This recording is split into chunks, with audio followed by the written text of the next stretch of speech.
शरीरात पित्त खूप वाढल्यावर शरीरावर अनेक वाईट आणि त्रासदायक परिणाम दिसू लागतात. आयुर्वेदानुसार पित्त हे उष्ण, तीक्ष्ण, आम्लदाहक स्वरूपाचं असल्यामुळे ते वाढलं की शरीरात जळजळ खूप वाढते. आणि पहिला महत्त्वाचा परिणाम म्हणजे पचनसंस्थेवर होतो. सतत ॲसिडिटी, छातीत जळजळ, आंबट ढेकर, उलटीसारखं वाटणं, पोटात जळजळ, आम्लपित्त, अतिसार किंवा पातळ शौच होतं. पोट साफ होताना जळजळ होते. दीर्घकाळ जर राहिलं आणि जर दुर्लक्ष केलं तर आतड्याची जळजळ वाढते, अल्सर वाढतो, तोंड आणि दातावर परिणाम होतो, तोंडात कडू चव येते, तोंडात अल्सर होतो, जिभेवर पांढरी किंवा पिवळा थर जमा होतो, सतत तहान लागते, त्वचा आणि केसांवरही परिणाम होतात.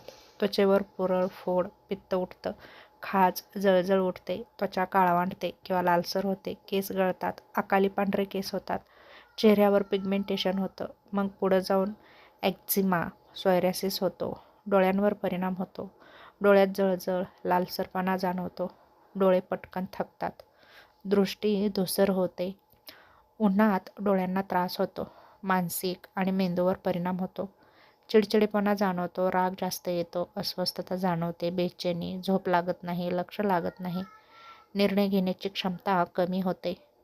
जास्त पित्त झाली की मनाची उष्णता वाढते, मूत्रसंस्थेवरही परिणाम होतो, लघवी करताना जळजळ, लघवी गडद पिवळी होते, लघवीचा वास जास्त येतो, युरिन इन्फेक्शनचा धोका वाढतो, रक्त आणि हृदयावरही परिणाम होतात, रक्त गरम होतं, बीपी वाढण्याची शक्यता असते, हृदयाची धडधड वाढते, थकवा लवकर येतो, स्त्रियांमध्ये खूप परिणाम जाणवतात, जसं की पाळीमध्ये जास्त रक्तस्राव जाणवतो, पाळीच्या वेळी जळजळ जाणवते, चिडचिड जाणवते, हार्मोन्स असंतुलन होतात, गर्भाशयाशी संबंधित त्रास वाढतात आणि संपूर्ण शरीरावर लक्षणे दिसतात, जसं की सतत उष्णता जाणवते, जास्त घाम येतो, अंगावरून उष्ण वास येतो, थकवा असूनही झोप अजिबात लागत नाही.